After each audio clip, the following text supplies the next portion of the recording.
답만 알면 됩니다. 자, 가겠습니다. 중개사무소 부동산 98페이지에 중개사무소 설치 및 업무라고 있습니다. 일단은 업무 범위 보시면 법인 공인중개사인 개공은 지역적 범위에 제한이 있다 없다? 없다라는 거예요. 그러니까 개업 공인중개사의 업무의 지역적 범위는 제한을 두지 않는다. 이 맞는 말이죠. 대신에 이번에 부칙상의 개공 보이시죠? 일단은 세 가지의 제약이 있는데 일단 폐업을 하게 되면 다시 등록할 수 없죠. 이 두 번째가 지역 제한인데 1번에 보니까 첫 번째 줄 끝에 특광도 보입니까? 특광도 내에 대상물만 중개할 수 있죠. 동그라미 이번에 다만 첫 번째 줄 부동산 거래 정보망 가입 있잖아요. 그죠? 줄을 딱 꺼시고 그러면 부동산 거래 정보망에 가입하면 전국의 모든 대상물을 중개할 수 있는 건 아니죠. 거기에 밑에 줄에 보니까 당해 정보망에 공개된 부분에 체크하시고 그러니까 정보망에 가입을 하게 되면 해당 정보망에 공개된 물건이라면 지역 제한을 받지 않는다라는 뜻입니다. 그리고 위반하게 되면 동그라미 4번에 거기 업무 정지 있죠. 6월의 범위내 업무 정지까지만 체크하십시오. 그러면 됩니다. 일단 정리하면 제한이 없죠. 지역 제한이 없다. 다만 부칙상의 경우는 정보망에 가입을 해야 그죠. 예외가 주어집니다. 그래서 일단 특광도로 제한되고 정보망에 가입하면 모든 대상물이 아니라 정보망에 공개된 데 한해서 그리고 위반하게 되면 제재는 업무 정지까지 기억하시면 됩니다. 그 다음에 겸업입니다. 겸업.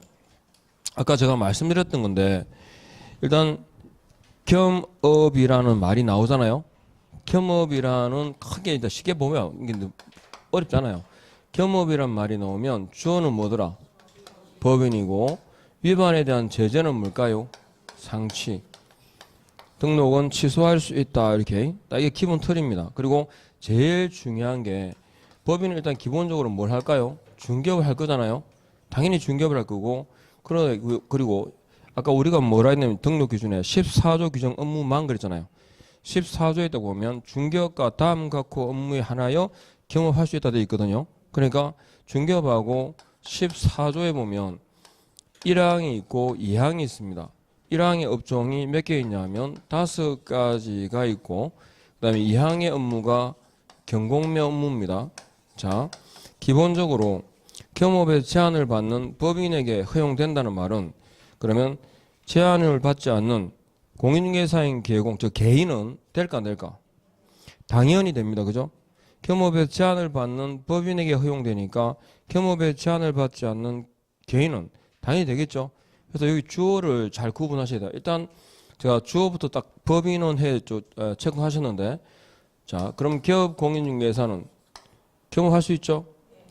그 다음에 모든 기업 공인중개사는 겸업할 수 있다. 맞는 말입니다. 이건 부칙상의 개공에게 주어지는 예외는 경공매 업무만 예외죠. 그러니까 경공매 업무가 딱 나오잖아요. 그죠? 그러면 기업 공인중개사는 경공매 업무를 겸할 수 있다. 있죠? 개공이라 그럴 때는 누구를 말하니까 법인인 개공과 공인중개사인 개공 둘을 말하잖아요. 그 다음에 모든 기업 공인중개사는 경공매 업무를 겸할 수 있다? 는 아닙니다. 그죠? 여기 모든 때문에 이때는 뭐가 들어가죠? 부칙상의 개공이 들어가니까 그 다음에 또 다른 표현이 뭐냐 하면 법인 아닌 기업 공인중개사가 이렇게 나오죠. 그럼 법인이 아니라니까 누구예요? 개인이죠. 즉 자연인을 말합니다. 개인의 범주 안에는 부칙상의 개공이 들어가죠. 해서 이것도 틀린 질문. 이렇게 됐습니까? 그럼 이제 이렇게 다 기본 내용 하고 그 다음에 뭐냐? 6가지를 알면 돼요. 6가지를. 그래서 보니까 지금 99페이지에 1번부터 해가지고 7번까지 총 그죠? 중개업을 해가지고 7개 나누는데 일단은 거기 보시면 대행 있죠? 대행이 2개 있습니다. 대행 2개 있고 그 다음에 상담 있죠? 상담 그리고 중개업 관련 경영정보 등이 나옵니다. 저 프랜차이즈업입니다.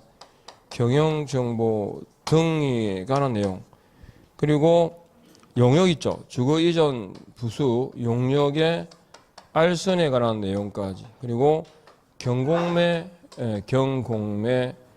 업무 해서 총 몇 개? 6개가 있습니다. 6개를 기억하는 게 첫 번째입니다. 그러면 여기 대행 나왔잖아요. 무슨 대행? 관리 대행입니다. 그 다음에 분양 대행이죠. 자, 천천히. 관리 대행과 분양 대행에 주로 나오는 포인트는 여기 앞에 있는 요겁니다. 그죠? 대상물이죠, 대상물. 그러니까 뭐하고? 상가하고, 그죠? 상가 주택에 대한 임대관리 대행, 분양 대행입니다. 그러면 임대관리 대행은 되는데 임대업은 될까 안 될까? 안 되죠, 그죠? 임대관리 대행입니다. 그러니까 상가 주택이 일단 첫 번째 제일 중요한 포인트고, 그 다음에 임대업은 대상이 돼야 안 돼? 아니에요. 예, 요거. 그 다음에 분양 대행 그랬잖아요. 상가 주택에 대한 분양 대행인데 이거 범위 있죠, 범위. 범위 제한이 있을까 없을까요? 범위 제한이 없어요. 아니 뭐가 있냐 없냐라는 말은 조문에 있으면 그죠, 있는 건데 그런 말이 없잖아요. 그러니까 예전에는 사업계획 승인 대상이 아닌 거 이랬거든요. 근데 이든 아니든 범위 제한이 없어요. 지금은 분양 대행에. 이해하겠죠? 예, 그래서 능력만 되면 뭐 아파트 전체를 다 할 수 있고 상가 전체 다 할 수 있어요. 관리 대행과 분양 대행이다 할 때. 근데 이게 제한을 받으려면 주어가 뭐일 때? 주어가 뭐일 때? 법인일 때만 안 되는 거죠. 예를 들어서 공인중개사인 기업 공인중개사는 토지 분양 대행업을 겸할 수 있다. 여기서 옵니다. 주어가 뭔디? 뭔 또 개공이에요. 공인중개사인 개공이지. 예? 공인중개사인 개공은 제한이 없잖아요. 그러니까 이런 지금 우리가 논하고 있는 이유는 주어가 뭐일 때? 법인일 때만 지금 얘기하고 있는 거죠. 개인은 상관이 없어요. 기본적으로. 그 다음에 상담인데, 자, 상담인데 여기에 대상은 부동산입니다. 부동산에 관한 경우예요. 그리고 이용개발 거래 상담인데, 그러면 개발 상담은 되는데 개발업은요? 안 돼요. 그러니까 거래 상담되는데 사고 파는 걸 업으로 할 수는 없어요. 여기죠. 그래서 개발업, 건설업 돼 안 돼? 안 됩니다. 아셨죠? 그 다음에 자, 중개업이 나오는데 아까 우리가 일반인은 중개할 수 있는데 중개업은 돼 안 돼요? 안 돼요. 그러니까 중개업 관련된 정보라든지 그 다음에 경영기법 같은 경우도 누구에게만 제공해야 돼? 예, 개공을 대상으로만 합니다. 그러니까 여기 보니까 개업 공인중개사를 대상으로 한 데 있죠. 근데 시험에는 개업을 빼요. 개업을 떼버리고 해봐요. 그러면 공인중개사를 대상으로 한 그럼 돼 안 돼? 안 돼요. 개공만 돼요. 그죠? 개공을 대상으로 한 이렇게. 그 다음에 용역의 알선입니까? 제공입니까? 그죠? 그러니까 시험에 제공이 나와요. 그러니까 이사도배업체를 소개하는 거지 이사도배업을 할 수는 없어요. 누가요? 법인이. 그러니까 공인중개사인 기업 공인중개사는 이사도배업을 겸할 수 있다. 오죠.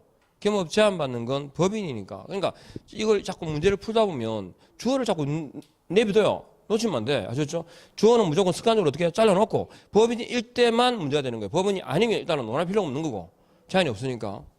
그 다음에 경공매 업무가 나오는데 자 거기 7번에 보면 민사집행법상의 경매 그 다음에 기타 국세징수법상 공매 등 나옵니다. 그 다음에 두 번째 줄에 권리분수과 취득의 알선이 있죠. 컷 잘라요. 권리분수과 취득의 알선 잘랐죠. 이거 판례상 뭐 중개입니다. 그럼 권리분수과 취득의 알선은 이게 뭐라고? 중개니까 따로 그죠? 절차가 필요가 없어요. 별도의 절차가 필요가 없어요. 그죠? 대신에 매수신청 또는 입찰신청 대리 있죠. 이걸 우리 하는 자를 뭐라 그래요? 매수신청 대리인 거래요. 매수신청 대리인은 아무나 됩니까? 개공으로서 등록을 해야 돼요. 어디다가? 법원에다가 등록해야 되셨죠? 법원 등록을 해야만 뭐한다? 예, 매수신청 대리업이 됩니다. 그래서 매수신청 대리 그랬을 때 일단 밑에 딱 보시면 경매 대상 부동산이에요, 공매요. 세 번째 줄에 경매 대상 부동산 딱 줄 긋고 매수신청 입찰신청 대리죠. 그럴 때 뭐다? 법원 등록입니다. 뒤에. 그러니까 법원 등록이 이어지는 건 경매입니까? 공매입니까? 경매 대상 부동산에 대한 권리분석 취득 알선은 판례상 중개니까 필요 없죠. 매수 신청, 입찰 신청, 대리의 경우를 말합니다. 됐죠? 넘어갑니다. 겸업은 6가지 업종을 기억하는 게 첫 번째입니다. 머릿속에 들어갔습니까? 해봐요. 아니. 그러니까 핵심되는 단어, 어차피 보기는 나와요. 근데 진짜 제가 이 객관식 시험은 있잖아요. 다를 모든 걸 다 집어넣으려고 안 해도 돼요. 왜? 어차피 보기는 나와. 그럼 이거는 뭐냐면 이냐 아니냐만 알면 되잖아요. 거기에 자꾸 포인트를 맞춰야지. 그렇다가 달달달달 해가지고 적을 것처럼 외워요. 적을 것처럼. 적도 안 하면서. 그러니까 이런 게 있나 없나에 포인트를 맞춰요. 본 적이 있는 거 있잖아요. 눈으로 기억하면 돼요. 그러니까 딱 보면 어차피 대리 이렇게 하면 딱 보면 지문이 나올 거야. 그죠? 그러면 그걸 보면서 인가 아닌가만 자꾸 인식하면 돼요. 그러면 답은 쉽게 찾아져요. 그걸 다 외워버리고. 그러니까 대행이 2개가 있어. 맞죠? 상담이 하나 있었어. 그리고 중개업 관련된 거 있었죠? 그 다음에 또 용역 알선이 있었죠? 네, 그리고 경공매 있죠? 그러면 돼요. 그럼 대부분 다 되잖아. 다. 대행 2개. 그리고 상담도 들어가고. 그죠? 용역 알선이 있고.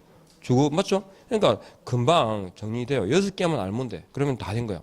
그럼 넘어가 보세요. 이 6가지는 중개업입니까? 아닙니까? 중개업이 아니기 때문에 법정 보수의 제한을 받을까 안 받을까? 안 받습니다. 그리고 세 번째, 위반하게 되면 제재는 뭐라고요? 상치. 등록은 취소해야 된다 할 수 있다? 할 수 있다. 그죠? 그리고 법인이 아닌 개공의 경험 있죠. 즉 법인 아닌 출국고 누구예요? 개인입니다. 개인이라고 할 때는 공인회사 부칙 다 들어가죠. 그러니까 법인 아닌 개공의 경업, 공인회사인 개공은 제한이 있어 없어요? 없어요. 다 됩니다. 부치상 개공은요, 경공매 업무만 빼고 다 됩니다. 됐죠? 그 다음에 중개대상물의 범위는 종별 차이 있어 없어요? 없다라고만 기억을 하시면 돼요.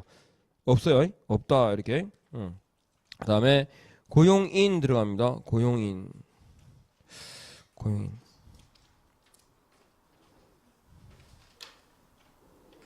자, 고용인에 관한 내용 우리가 보면 자, 머릿속에 탁 떠올라야 될게. 고용인, 그럼 우리가 일단 이거 혹시 기억하십니까?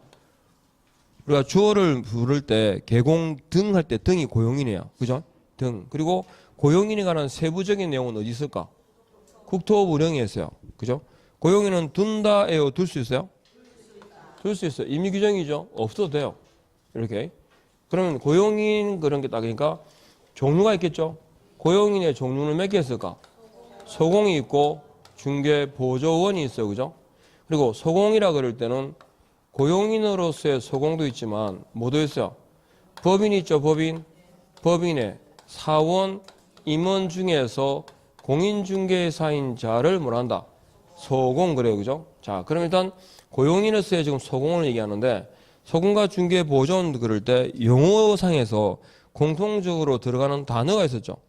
뭐가? 공인중개사로서 아닌 자로서. 그러면 소공은 일단은 뭐 하는 사람이냐면 중개 업무를 수행해요. 중개 업무 수행이라는 말은 뭐예요? 개공이 하는 일은 다 한다 이 말입니다. 중개 업무를 수행하는 자는 뭐가 있어야 되죠? 자격이 있어야 됩니다. 중개 업무를 수행하는 자는 뭐 할까요? 인장을 등록해야 됩니다. 책임져야 되니까. 아셨죠? 그렇게 딱 정리하고 계세요. 그리고 중개 업무 수행을 하고 뭐다? 중개 업무를 보조하죠. 중개 업무 수행과 중개 업무를 보조하는 자. 요게 2개. 중개 업무를 수행하거나 하니까 뭐 또는 얘기죠. 또는 중개 업무를 보조하는 자인데 그럼 중개 보조는요. 중개 업무 수행 그럼 큰일 나죠. 중개 업무 수행의 핵심적인 단어가 뭡니까? 확인 설명이나 계약서의 작성입니다. 그러니까 중개 보조원이 나왔는데 확인 설명 그다음에 계약서 작성이란 말이 같이 오면 돼야 안 돼? 안 돼요. 그래서 중개 보조원은 중개 업무 보조인데 여기는 뭐라 되어 있냐면 단순 업무를 보조한다 그랬죠. 단순 업무 보조라고 할 때 여기에 들어가는 게 뭐냐? 일단 대상물의 조사 확인이 돼요. 대상물에 대한 조사 확인, 그다음에 현장 안내 있죠. 현장 안내, 그다음에 서무 일반 서무 같은 거 있죠. 일반 서무라든지 이러한 경우가 중개보조원이 하는 일이에요. 근데 소공이 딱 나오면 제일 먼저 기억나실 게 뭐 있어요? 자격정지의 대상이다 아니다? 자격정지 딱 튀어나야 되고 소공은. 그러면 중개보조원 그러면 행정처분의 대상이다 아니다? 아니라 그랬고 그리고 과태료 처분의 대상이 된다 안 된다? 안 된다 이렇게요. 일단 소공과 중개보조원에 관한 딱 기본 정의의 개념이. 그리고 소공과 중개보조원을 고용해야 되죠. 고용관계가 종료되고 가면 신고한다 안 한다? 신고합니다. 사전 신고입니까? 사후 신고입니까? 사후 신고입니다. 그러면 자, 고용은 언제까지 할까요? 업무 개시 전까지 하죠. 고용은 업무 개시 전까지 신고하는데 뭐하고? 교육 후입니다. 그리고 이 교육과의 일치를 잘 따지거든요. 교육 후 업무 개시 전까지 신고해야 되는데 교육, 그러면 고용인 그러면 교육이잖아요. 소공 그러면 실무교육이고 중개보조원 그러면 직무교육이고 아셨죠? 일치. 그러니까 개업공인중개사가 소공이나 중개보조원을 고용한 경우에는 실무교육을 받게 한 후 이렇게 나오거든요. 왜 X? X죠. 그래서 딱 일치. 그리고 고용관계 종료는 이미 끝났잖아요. 그죠? 그러니까 천천히 해요. 일단 알려만 줘 이 말이에요. 언제? 고용관계 종료 후 며칠? 10일 이내에 신고하라 이랬죠. 그럼 신고를 해야 되는데 기본적으로 공인중개사법상의 신고 의무는 굉장히 경미한 거거든요. 신고 의무를 해태하면 제재가 뭘까요? 배가입니다. 그런데 이것만 신고 안 하면 제재가 업무 정지입니다. 아셨죠? 요 신고 업무 정지다 이렇게요. 자, 기본 틀이. 그리고 이제 뭐라 되냐면 고용인 있잖아요. 그죠? 고용인의 행위는 업무상 행위는 그죠? 고용인의 업무상의 행위는 그를 고용한 개공의 뭐로? 행위로 본다 이렇게요.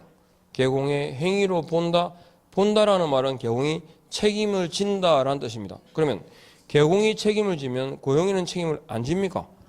고용인의 책임을 면제한다라는 의미는 아니죠. 그래서 일단은 첫 번째 모든 행위가 아니라 뭐다? 업무상 행위는 업무상 행위 이퀄 뭡니까? 중개행위입니다. 우리가 기억나시죠? 어떤 게 중개행위라고 봤죠? 주관적이에요, 객관적이에요? 네, 객관적이라는 것만 알면 돼요. 네, 그래서 명상 객관주의입니다. 자, 이렇게 요 관계를 놓고 그림을 딱 또 보면 자, 우리가 등록관청과 하고죠. 쭉 해서 내용을 한번 보시면 우리가 공인중개사 법인이잖아, 그죠? 공인중개사 법인이 등록관청에다가 등록을 신청했었죠, 그죠? 그럼 이제 등록의 통지를 받으면 뭐가 되죠? 개공이 됩니다. 개공이 바로 업무를 개시하는 게 아니라 어디? 보정기간 있죠? 보정기간에 대해서 보정설정 신고했을 거고 그러면 보정설정 신고를 하게 되면 꼭 신고할 필요는 없죠. 이렇게 보정기관에서 직접 통보해주면 생략할 수 있고 그러면 개공이 이제 등록증을 받고 업무를 개시합니다. 위치 아시겠죠? 그런데 개공이 아까 금방 보신 것처럼 고용인이 있죠. 고용인의 모든 행위가 아니라 뭐다? 업무상 행위는 그죠? 업무상 행위는 그를 고용한 누구? 개공의 행위로 본다라고 되어 있습니다.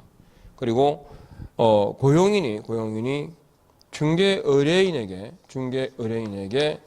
손해를 끼치잖아요. 그죠? 그러면 일단 어떤 행위를 했느냐라고 보면 내용이 달라지는데 일단은 개업공인중개사가 고용인하고 관계에서 이 중개 의뢰인에게 어떤 관계에 있나 그러면 부진정 연대 채무관계에 있습니다. 그러니까 연대 책임을 지거든요. 연대 책임을 지는데 그 성격이 뭐라고? 부진정 연대 채무입니다. 그러니까 중개 의뢰인이 고용인에게 배상 책임을 묻지 않겠다라고 하더라도 개공에 대해서 별도로 책임을 물을 수 있어요. 그러니까 중개 의뢰인이 배상을 요구할 때 개공과 고용인에 대해 선택 또는 공동으로 혹은 순차적으로 배상을 청구할 수 있습니다. 그러면 어떤 경우냐 그러면 자, 고용인이 중개 의뢰인에게 거짓된 은행을 했습니다. 거짓. 이건 공인중개사법상의 케이스를 기억해야 돼요. 금지거든요. 금지는 등록을 말할 수 있고 취소할 수 있고 형벌 사유가 됩니다. 1대1이라는 형벌 사유가 되죠. 그러면 이러면서 얼마가 발생했냐면 3천만 원이라는 손해가 발생을 했습니다. 자, 이때 각각 어떤 책임을 지느냐가 이 지문이 잘 나와요. 그러면 중개 의뢰인은 일단 요 거짓 검증 위반을 해가지고 재산상의 손해가 발생했죠. 그러면 중개 의뢰인은 일단 행위자인 누구한테? 고용인에게 배상을 요구할 거예요. 그죠? 근데 배상을 요구하게 되면 고용인은 자력이 없잖아요. 보통 일단 이 외관상. 그래서 중개 의뢰인 선택 공동 그러니까 누구한테? 개업 공인중개사에게 먼저 그죠? 손해배상을 요구합니다. 그러면 손해배상 해준다 그러면 뭐가 올까요? 합의서가 나올 거고 배상 못 해주겠다 그러면 재판 가야 되죠. 그래서 판결문 등의 각종 조서를 가지고 가셨죠. 판결문 중에 그죠? 뭐 이렇게 하나를 가지고 어디 갑니까? 나오면 그죠? 중개 의뢰인은 누구한테? 보증기관에 대해서 어떻게 한다? 직접 그죠? 직접 보증금 지급을 청구합니다. 보증금 지급을 청구하게 되고 그러면 보증기관은 보증금을 지급하겠죠. 보증금 지급을 거절할 수 없습니다.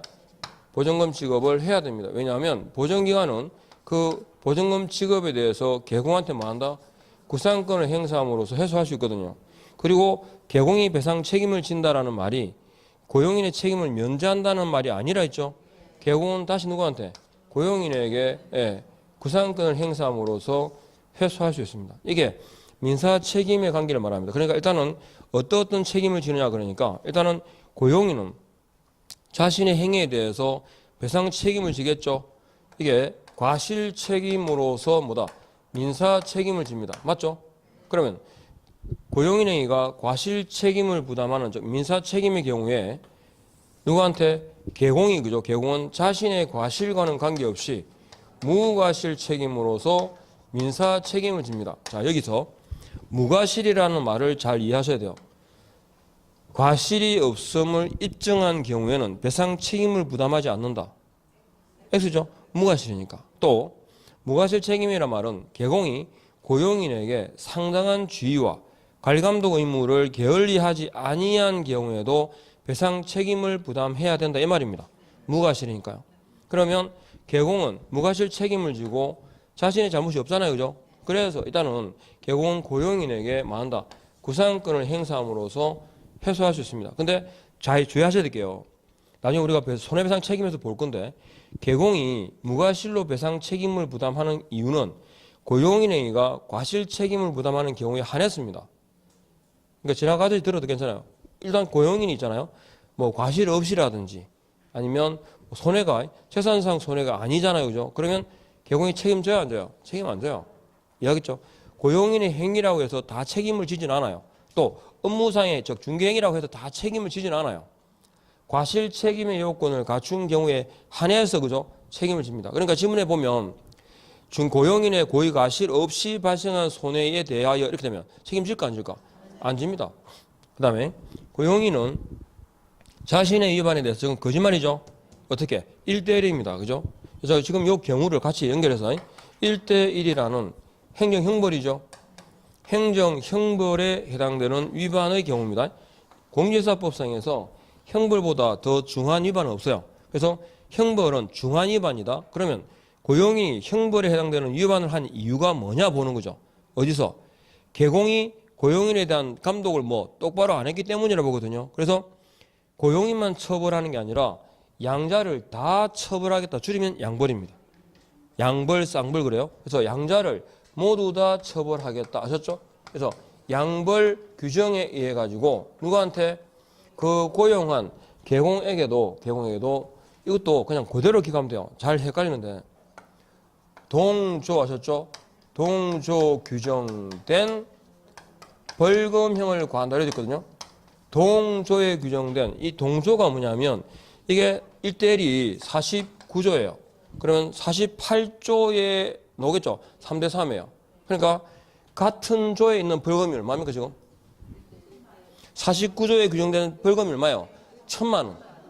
아시죠? 그럼 48조는 3천만 원. 그러니까 동조회라는 말이 이 고용인이 위반한 해당 벌칙 있죠? 거기에 규정되어 있는 이 말입니다. 동조에 규정된 뭘 가한다?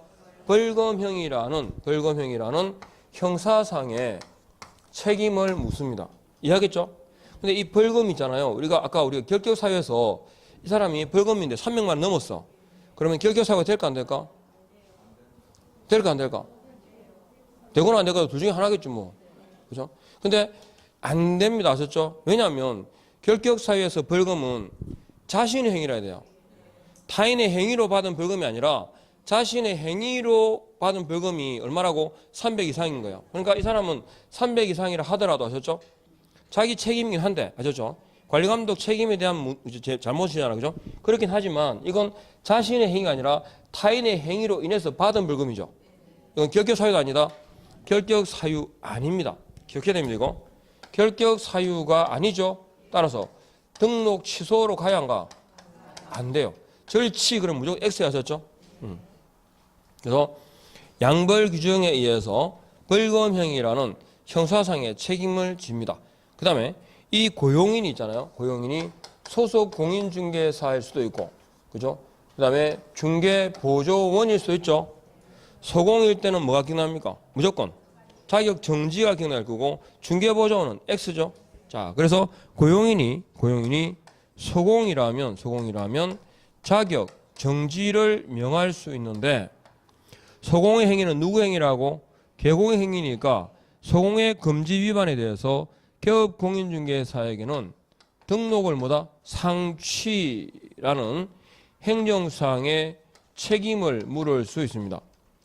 이해하겠죠? 등록을 취소, 상취라는 행정상의 책임입니다. 상취는 동시에 뭐가 되죠? 업무정지 유월이 됩니다.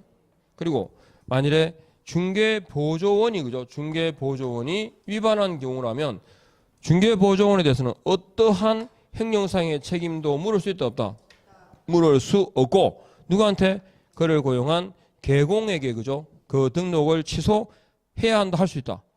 할 수 있다. 상취까지. 그러니까 개공은 고용인의 행위로 인해서 무과실로 민사 책임을, 벌금이라는 형사 책임을, 상취라는 행정상의 책임을 부담한다 이 말입니다.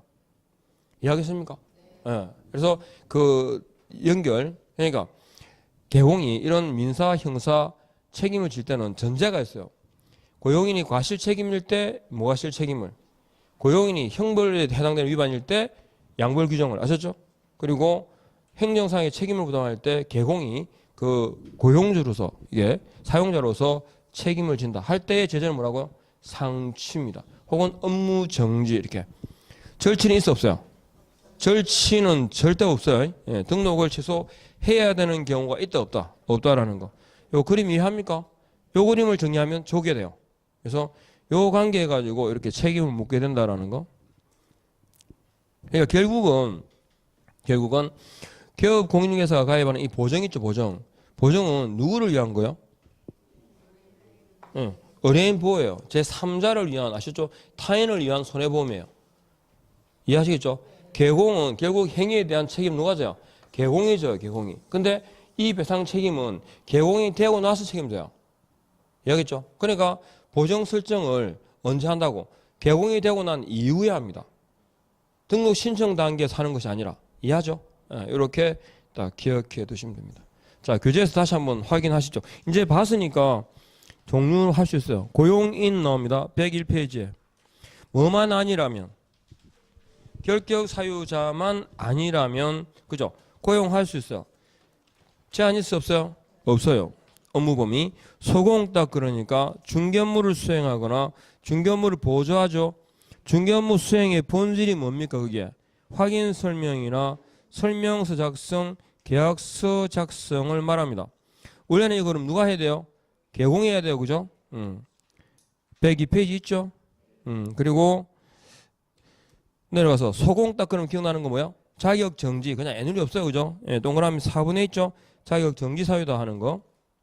중개보조원 딱 그러면 현장 안내 일반 서무 같은 뭐다? 단순 업무 보조입니다. 그리고 이번에 보니까 중개보조원은 행정처분 대상이다 아니다?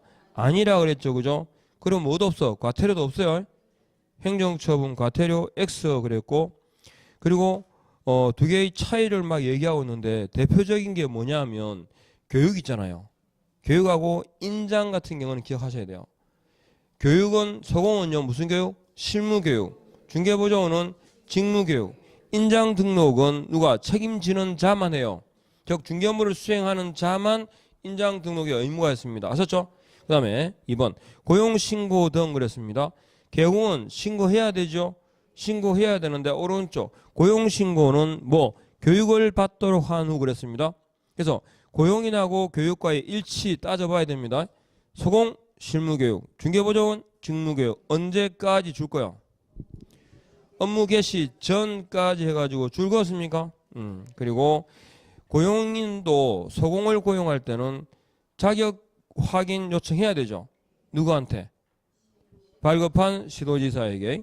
그리고 세 번째 고용신고받은 등록관청은 그 고용인이 결격 사유인지라든지 여부, 그 다음에 실무교육이나 직무교육을 받았는지를 확인해야 됩니다. 누구의 의무예요? 등록관청의 의무예요. 됐죠? 그리고 4번에 보니까 고용인도 국적불문이잖아요. 그죠?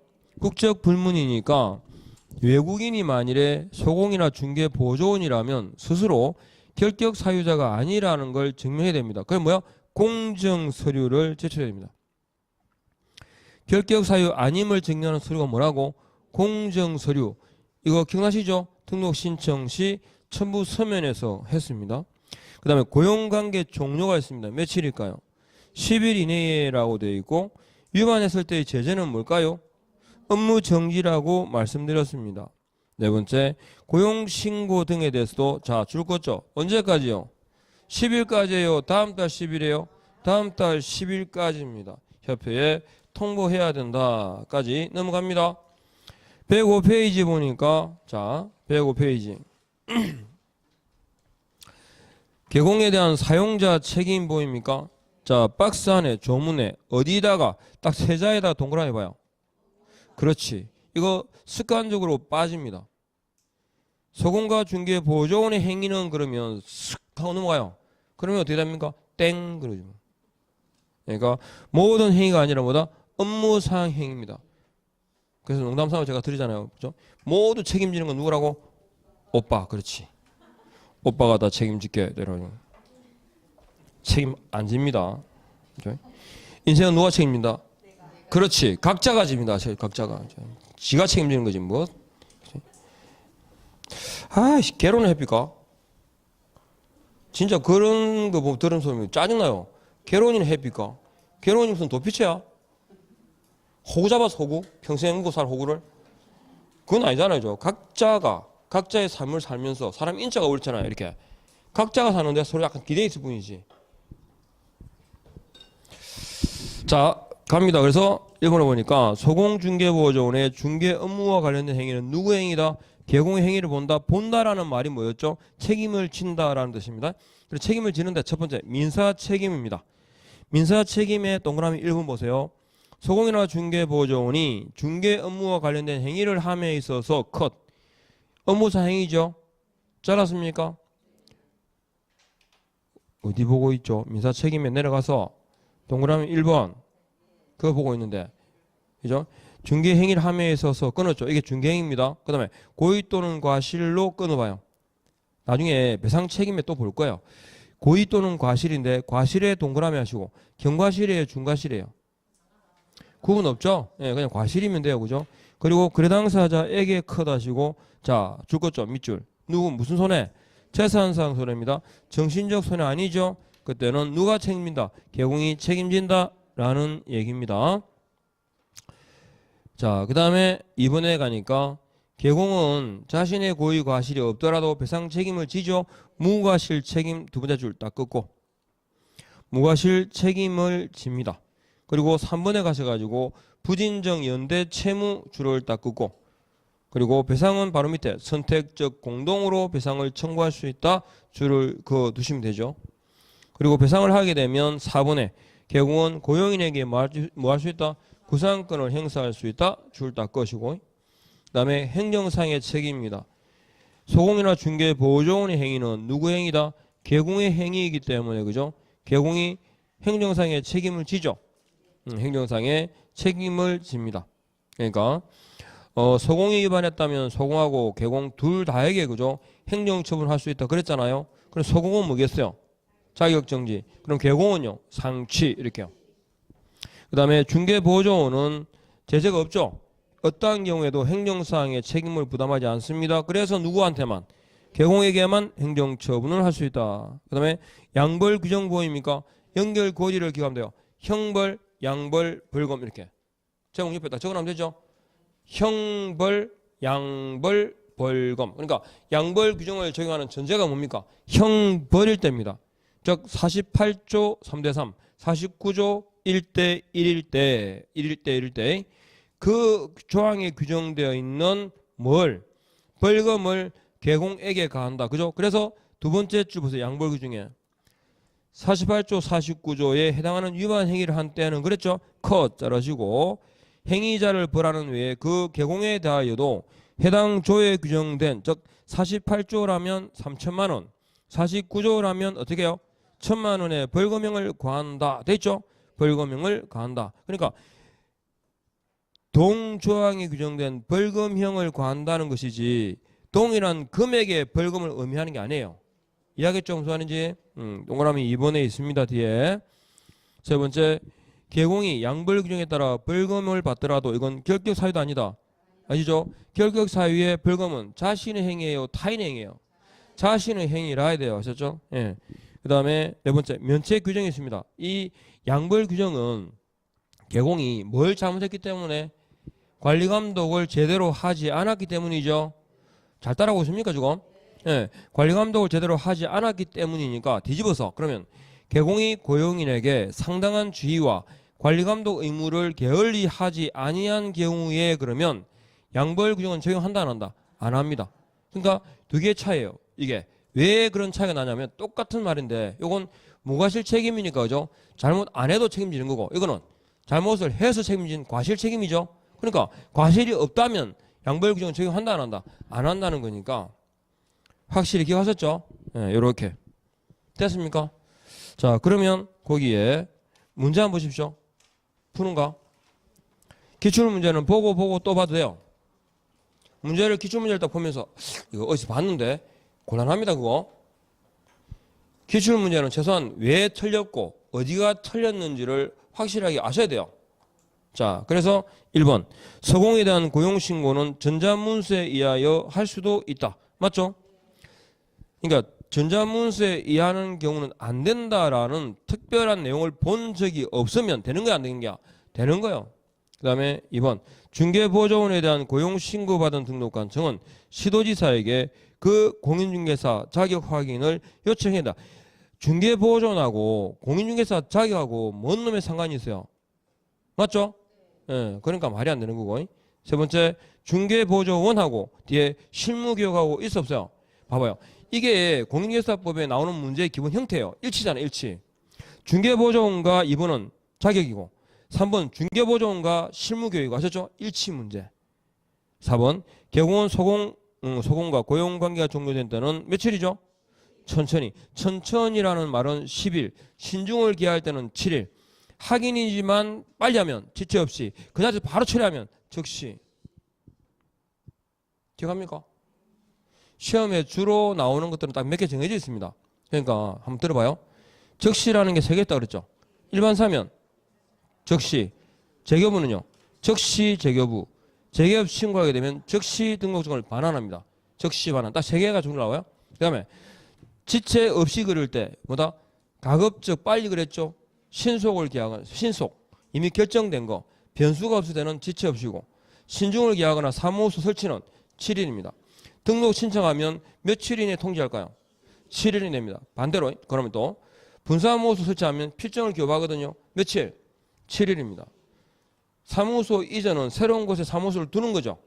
그러면 며칠 이내에 등록증을 재교부해 줄까요? 7일입니다. 기본적으로 재교부는 언제라고? 즉시 재교부인데 사무소 이전의 경우는 새로운 곳에 사무소를 설치하는 경우이기 때문에 7일이 걸린다고요. 확인을 거치기 때문에. 이해하겠죠? 그럼 봐봐요. 정보망에다가 개인의 신상은 오픈되면 안 돼요. 그래서 정보를 공개할 때 빨리 해야 돼? 신중하게 해야 돼? 그래서 며칠이에요? 7일이에요. 근데 공개한 내용은 의뢰인에게 알려줘야 되거든요. 그러면 내가 무슨 정보를 당신에 대한 무슨 정보를 내가 오픈했는지를 알려줄 때는 가능한 빨리 알려줘야 돼? 천천히 알려줘야 돼? 빨리. 그게 지체 없어요. 이해하겠죠? 그러니까 정보망에 공개한 사항은 중개 의뢰인에게 언제까지 통지한다? 지체 없이 통지합니다. 보통은 이 처리 기간이 바뀌는 건 7일하고 지체 없이 왔다 갔다 바뀌어요. 그리고 신중을 기하고 천천히 여유 있게 이거 뭐야? 10일이야. 그래서 고용관계 끝났어. 며칠? 10일 내에. 사무소를 이전하는 거 있잖아요. 그죠? 이전하고 난 뒤에 신고하거든요. 천천히 해, 빨리 해야 돼. 천천히 하면 돼요. 왜? 사무소 이전은 의뢰인하고 관련이 없어요. 이해하겠죠? 예, 그러니까 알려만 주면 돼요. 알려만 주면 돼. 10일이라는 뜻이 천천히 알려만 주면 돼. 이런 뜻이에요. 그 다음에 5번. 외국인을 서공으로 고용한 경우에는 자격을 증명하는 서류를 첨부해야 된다. 자격증 사본은 첨부 서면이다 아니다? 아니에요. 누가 확인하죠? 등록관청이 자격증을 발급한 시도지사에게 자격 확인을 요청해야 된다라고 되어 있습니다. 이해하겠죠? 뭐 이런 내용입니다. 그 다음에 사무소에 관한 내용인데 좀 쉴까요? 쉬었다 하시죠.